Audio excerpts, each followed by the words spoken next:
Suddenly, he slapped me in the face. The loud slap echoed through the quiet room, and I felt a mix of pain and shame. My face burned, not just from the hit, but from the humiliation of being struck by someone I trusted and loved. Ryan's eyes were filled with anger as he stormed out of the house, leaving me there, shocked and heartbroken. I realized then that his violence and betrayal had changed everything forever. Hello, my name is Jessica Adams, and I'm 24 years old. For 6 years, I had been in a relationship with a man I believed was my soulmate, Ryan Miller, who is 25. We got engaged in April 2024, and I was over the moon, envisioning a future filled with love, laughter, and family.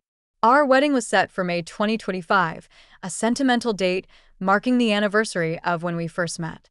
At that time, I thought my life was falling into place perfectly. Little did I know I was headed for heartbreak. The excitement of planning our wedding consumed me. In July 2024, I eagerly dove into organizing the details, choosing the beautiful light blue and white theme for our spring ceremony. I spent hours scrolling through Pinterest, creating mood boards, and dreaming about every aspect of our special day. I researched caterers, florists, and venues, sending Ryan my favorite ideas. His responses were always the same: short, dismissive, and uninterested. "Looks good," he'd say, or just send a simple thumbs up emoji. I convinced myself that he was just busy with work and that he wanted me to have free rein to create my dream wedding. But deep down, I should have seen the signs that something was wrong. Ryan's lack of involvement wasn't just about the wedding. His mother, Karen Miller, was a constant presence in our relationship. Ryan was an only child, and Karen had always been deeply involved in his life. At first, I admired how close they were, thinking it was a sign of his caring and family-oriented nature. But as time passed, I realized how suffocating her influence was. Ryan called her multiple times a day, seeking her advice on every little thing, from what he should eat for lunch to decisions that should have been between the two of us. He would consult her before talking to me, and I often felt like a third wheel in my own relationship. It should have been obvious that I was competing with his mother for his attention, but I kept telling myself it would get better. I believed that once we got married, he would finally put our relationship first. I couldn't have been more wrong.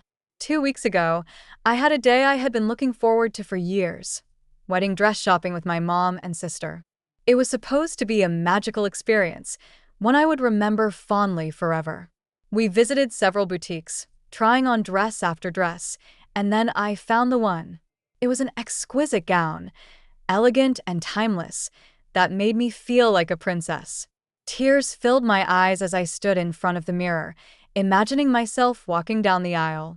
My mom and sister admired how beautiful I looked, their faces glowing with joy. I couldn't wait to share this moment with Ryan. I sent him a picture of me in the dress, hoping he'd share my excitement. He replied, "It looks beautiful," and for a brief moment, I felt a wave of happiness wash over me. I didn't realize then that he had immediately shown the photo to his mother, setting off a chain of events that would turn my dream day into a nightmare. Karen, my future mother-in-law, saw the dress and was furious. She called me repeatedly while I was still out, but I didn't answer, thinking it could wait. When I got home later that day, feeling elated and full of hope, I was met with an entirely different reality. Karen had let herself into our house using the spare key we had given her for emergencies. She was sitting on our couch, waiting for me, her face twisted with anger. The happiness I had felt vanished in an instant. Karen stood up as soon as I walked in, and her voice was sharp and accusing. "You lied to me," she shouted. Confused and taken aback, I asked her what she meant. According to her, I had promised years ago to wear her old wedding dress, a dress that was not only outdated but honestly looked like it belonged in a museum. I was stunned. I had no recollection of making such a promise, and even if I had made a polite remark years ago, it wasn't a binding agreement. But Karen didn't care about my explanation. She called me a liar, and she said I didn't deserve to marry her son. Her words cut deep, and I was left standing there, shocked and hurt. I kept looking around for Ryan, hoping he would show up and defend me, but he was nowhere to be found. I tried to reason with Karen, but she refused to listen. Her voice grew louder, and her accusations became harsher. Eventually, I couldn't take it anymore. I walked to my room, feeling humiliated and defeated. Even with the door closed, I could still hear her shouting. After what felt like an eternity, I finally heard the front door slam. Moments later, Ryan came into our room acting as though he had no idea what had happened. He asked me why his mother was so upset, as if he hadn't heard her yelling from wherever he'd been hiding. I felt a surge of frustration and disbelief. I explained everything, hoping he would take my side and comfort me. But instead, he sighed and started defending his mother. Ryan claimed that when we first started dating 6 years ago, I had admired his mother's dress and said I'd love to wear it. Maybe I had made a polite comment back then, but to promise I'd actually wear it on my wedding day? Absolutely not. Still, Ryan insisted that I was being unreasonable and that his mother had a right to feel hurt. I went to bed that night feeling completely alone, my heart heavy with disappointment.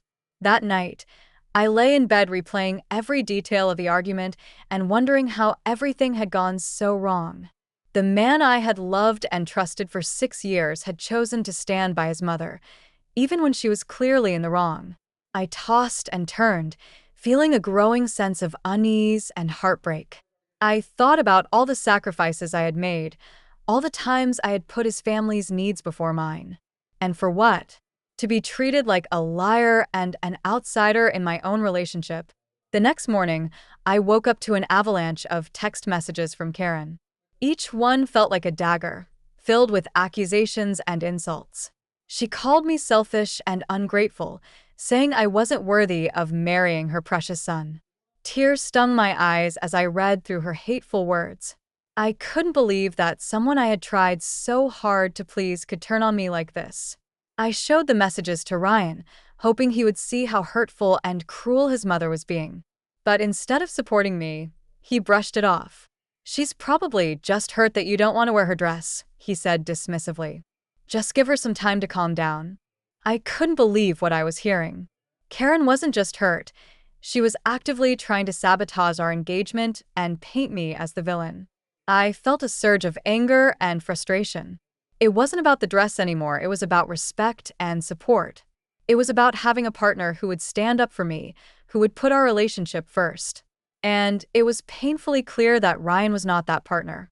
I tried to make him understand. I explained that this was our wedding and that I should feel beautiful and comfortable in the dress I chose. I even suggested several compromises, like wearing a piece of Karen's jewelry or incorporating some fabric from her dress into my veil. But none of it was good enough. Ryan remained stubborn, insisting that I wear the entire dress or risk being seen as ungrateful. It was all or nothing for him and his mother, and I was starting to feel like there was no place for me in this equation. The days that followed were filled with tension and arguments. Karen continued her campaign against me, sending nasty messages and even reaching out to some of my friends, trying to turn them against me. Ryan did nothing. Nothing to stop her. In fact, he seemed to agree with her more and more, making me feel like I was the problem, the unreasonable one. I felt like I was losing my mind, like I was the crazy one for wanting to wear my own dress on my wedding day. Then came the moment that shattered everything. The tension between Ryan and me had reached a breaking point. I knew we needed to have a serious conversation, one that would determine whether our relationship was even worth saving. I waited until he got home one evening, determined to make him see my side. We sat in the living room, and I poured my heart out, explaining how hurt I was, how unsupported I felt, and how his mother's constant interference was destroying us. I reminded him that this was supposed to be our wedding, not an opportunity for his mother to relive her glory days. But instead of listening, Ryan grew defensive. "You're overreacting," he snapped. "This is about family, and the wedding isn't just for us. It's for them too." His words felt like a slap in the face, and I realized just how deep his loyalty to his mother ran. I tried to stay calm, but the frustration boiled over. I asked him, "Ryan, are you marrying me or your mother? Because it feels like you're more committed to her than to us." That question set him off. His face twisted in anger, and he started shouting, accusing me of being selfish and making a big deal out of nothing. I felt my heart breaking all over again. I told him that I was seriously reconsidering our engagement and that I couldn't marry someone who wouldn't stand up for me. He dismissed my concerns, acting as though I was throwing a tantrum. His indifference hurt more than I could describe. I tried to walk away, hoping to end the argument before it got worse. But that's when everything escalated. Ryan grabbed my arm, spun me around, and slapped me across the face. The impact was shocking, leaving a burning pain on my cheek and a sense of utter betrayal in my heart. I couldn't believe it. He had actually hit me. The man I thought I would spend my life with had resorted to violence. Tears filled my eyes, and I stood there stunned as he stormed out of the house, slamming the door behind him and retreating to his mother's side once again. I felt broken and numb. The physical pain of the slap was nothing compared to the emotional devastation. This was the final line he had crossed, and there was no going back. I knew then that I had to protect myself. I grabbed my phone and called my sister, Lauren. She came over immediately, horrified when she saw the red mark on my cheek. Her eyes burned with anger and concern, and she wrapped me in a protective hug. "You're coming with me," Lauren said firmly. Together we packed a bag for me. I knew I couldn't stay in that house another second. My relationship with Ryan was over, and I needed to make sure he never hurt me again. As we left, I felt a mixture of relief and heartbreak, but I knew I was doing the right thing. The next morning, I knew what had to be done. With Lauren by my side, I went to the police station and filed for a restraining order against Ryan. I provided photos of the red mark on my cheek and the messages from Karen that documented the toxic behavior I had endured for so long. The process was both empowering and heartbreaking. It felt surreal to be taking such drastic measures against someone I had once loved deeply, but I knew I had to protect myself. Once the paperwork was filed, I made the difficult but necessary calls to cancel the wedding. I reached out to the venue, explaining the situation, and to my surprise, they were understanding and compassionate. They allowed me to transfer the deposit to another event, which I decided to use for an early birthday party. It felt good to turn something painful into a celebration of my newfound freedom and strength. The caterer, however, was less accommodating, and I ended up losing part of the money. But at that point, I was just relieved to be free of the wedding drama. The engagement ring, a symbol that had once held so much hope, felt like a heavy burden. Ryan had refused to take it back, claiming it was a gift. I didn't want to keep it, so I decided to sell it and donate the proceeds to a domestic violence shelter. It was a small way to turn something painful into something meaningful, and it gave me a sense of closure. Despite the restraining order, Karen wasn't done trying to control the narrative. She launched a smear campaign against me, using every social media platform she could to spread lies. She called me a selfish, ungrateful bride who had broken her son's heart, and even reached out to some of my family members, hoping they would take her side. But my family and true friends saw through her manipulations and stood firmly by me. It was comforting to know that I had people in my corner who believed in me and supported my decision. Ryan, on the other hand, was a mess. He swung between begging for forgiveness and blaming me for everything that had happened. He showed up unannounced at my new apartment one evening, tears streaming down his face, pleading with me to take him back. The sight of him, once so familiar and now so unwelcome, made my skin crawl. I had to threaten to call the police before he finally left, and it only solidified my resolve. There was no turning back. To find peace and move forward, I leaned heavily on my support system. My parents, who had been furious when they learned about everything, helped me move the last of my belongings out of the apartment I had shared with Ryan. They also offered to cover any legal fees I might need, reminding me that I was not alone. Some of my friends were incredibly supportive, but there were a few who couldn't understand why I hadn't just worn the dress to keep the peace. Those friendships became strained. But in the end, I realized it was for the best. This experience had shown me who my true friends were.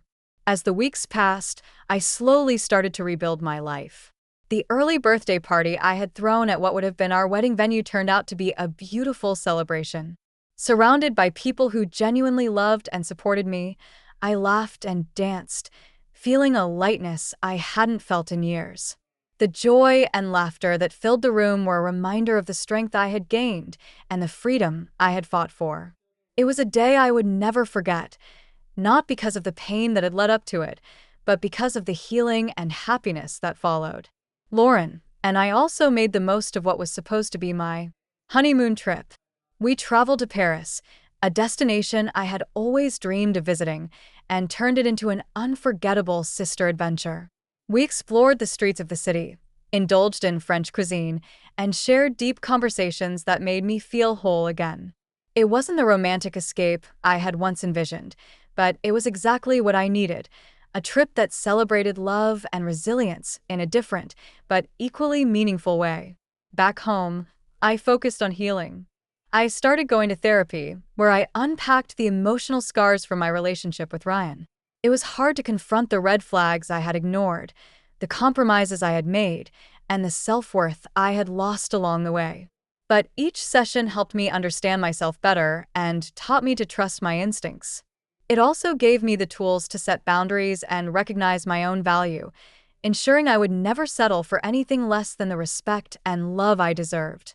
Ryan and Karen eventually faded into the background of my life, especially after the restraining order and mutual no-contact agreement were finalized.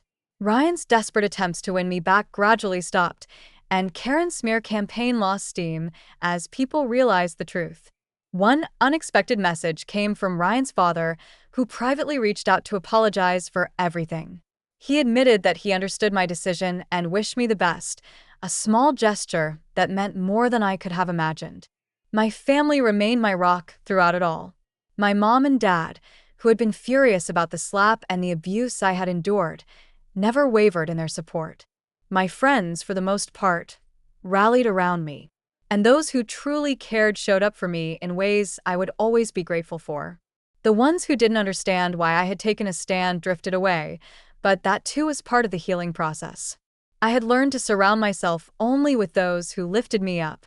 The engagement ring, which had once symbolized a future full of hope, was now a painful reminder of what I had survived. Selling it and donating the money to a domestic violence shelter was one of the most empowering things I had done. It felt like a way to reclaim my power and turn my suffering into something that could help others. People often ask me if I have any regrets. The truth is, I don't. This experience, as painful as it was, taught me some of the most important lessons of my life. I learned to trust myself, to never settle for less than I deserve, and to value my own happiness and well-being. I'm not ready to start dating again, but I know that when I am, I'll approach relationships with a clearer understanding of what I want and need. I'll never ignore red flags again, and I'll always prioritize respect and partnership over anything else. For now, I'm content focusing on myself.